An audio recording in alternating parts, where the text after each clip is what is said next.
Thanks for tuning in. You're watching the Victorian Food Network with your host, Lady Cottington-Heath.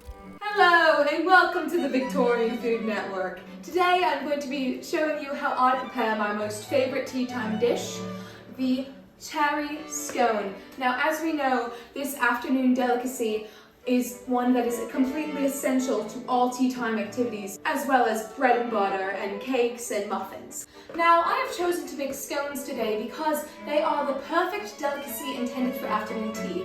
They are both dainty and pleasing to both the eye and the palate, but they are too flimsy to allay the hunger where it exists. We Victorians, we love the idea of flimsy, delicate little meals because they show our riches, quite frankly, because only poor people need to spend their money on things that are actually truly filling. We can afford to have a little bit of the sweeter parts of life. Now, I begin to make my scones with combining my flour, sugar, and then my salt, baking powder, and baking soda. Now you want to combine all of your ingredients quite thoroughly so you don't have any ridiculous tastes of baking soda or baking powder, because nobody wants that. So once you've combined all of your dry ingredients, you are going to add in your butter, and your butter must be chilled and cold in order for you to have the perfect flaky scone. Then you are going to do a method simply known as cutting in which you take your flour and your butter and you essentially squish the flour into your butter. It's important that you get the butter into little pea-sized shapes within the flour. That's when you know it's time to move on and add in other ingredients. Now we're going to be moving on to some rather whiskey business. So, as you can see, I have 1 cup of buttermilk, and then I have 1 egg that has been retrieved by my many servants. And I'm just going to crack the egg into my milk, and then add 1 teaspoon of vanilla. Then whisk it up vigorously. Alright, so next up, we are going to make a well in our flour, like so. And then you are going to pour your buttermilk and egg and vanilla mixture right in. Now we must thoroughly mix our liquid mixture in with our dry until very well combined. But be careful not to overmix. Also, as Alfred mentioned, we are going to be making cherry scones, or the original Victorian scone, in which cherries, typically glazed, are added into your mixture. Cherries are actually native to England and were quite enjoyed by the upper classes.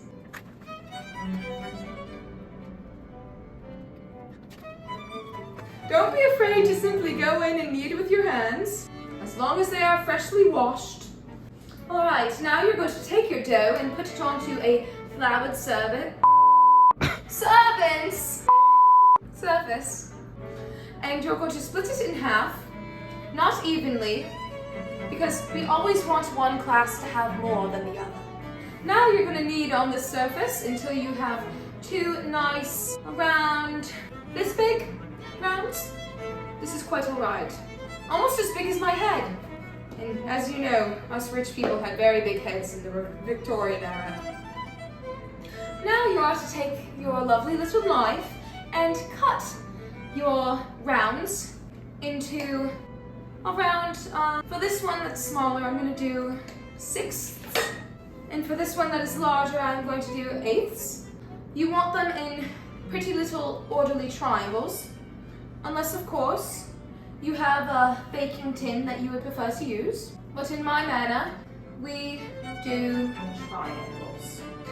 If you would like to come try any of my lovely scones yourself, please send your calling card here. Alright, and then you take your lovely triangles. You can make them a little bit more pleasing to the eye. I'm sure they will already be pleasing to the palate. And you just place them on your baking sheet. I have lined mine with the finest of parchment papers. Now I'm going to make a simple egg wash to go on top of the scones to give them a very beautiful and pleasing color. So you just crack one egg. You may mix it with a little bit of water if you want to thin it out and make it more useful for more scones, and add a little bit of sugar for a little extra sweetness. You just whisk it up. Then you take your brush and you paint the tops. Simple as can be. Even the poor can do it. Now we're going to take our egg washed scones and place them in the oven. Now before you ask, I'm very rich, so this is a very modern oven. I can afford it. While we wait for these to be perfectly browned in the oven for around 12 minutes, here's a word from our sponsor. Please pardon the interruption. We'll be right back to the Victorian Food Network after this short commercial break. Have you ever felt an overwhelming awareness of the sense of uncertainty frequently present in social situations and the anxiety derived from the possibility of being judged due to your own unique trivial mannerisms in public? Well, we have a solution for you. Etiquette. Simply remember these unspoken rules of afternoon tea and you'll never feel unsure of your actions, which have zero effect on the well-being of others, again.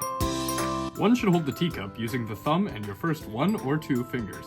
Sticking out your pinky is not needed. When seated, if you are not drinking your tea, place your cup on the saucer. If standing, you may hold on to the saucer. You should not hold the bottom of your cup in your hand. You should look into your teacup when drinking, never over it. You should never drink your tea with the spoon in the cup. Do not tap your spoon against the side of the cup when stirring. When not in use, your spoon should rest at a 15-degree angle on the saucer, behind the teacup and to the right of the handle. You should unfold your napkin and place it on your lap. If you leave your seat, place the napkin on your chair. Never wipe or blot your face with a napkin, particularly while wearing lipstick. Lipstick may stain the napkin. It's fine to use your fingers, but forks should be used for messier foods. Ladies should remove gloves before eating. And now we return to the Victorian Food Network. Now, while these are baking, I find it's best to prepare your glaze now. So, I'm going to add some of my milk to powdered sugar, as well as the juice of a lemon. This adds a lovely little tartness and something to off-balance the sweetness of the powdered sugar. And now you whisk the juice and the milk and the sugar together. If you want to come closer, you will see that a nice little glaze has formed. And then once you pull your scones out of the oven, you will put this on top of them while they are still piping hot. All right, so our scones are done baking, and don't they look fabulous? All right, and now, as I said earlier, we must proceed with putting on the glaze. Doesn't that just look delicious? I know I can't wait for tea tomorrow.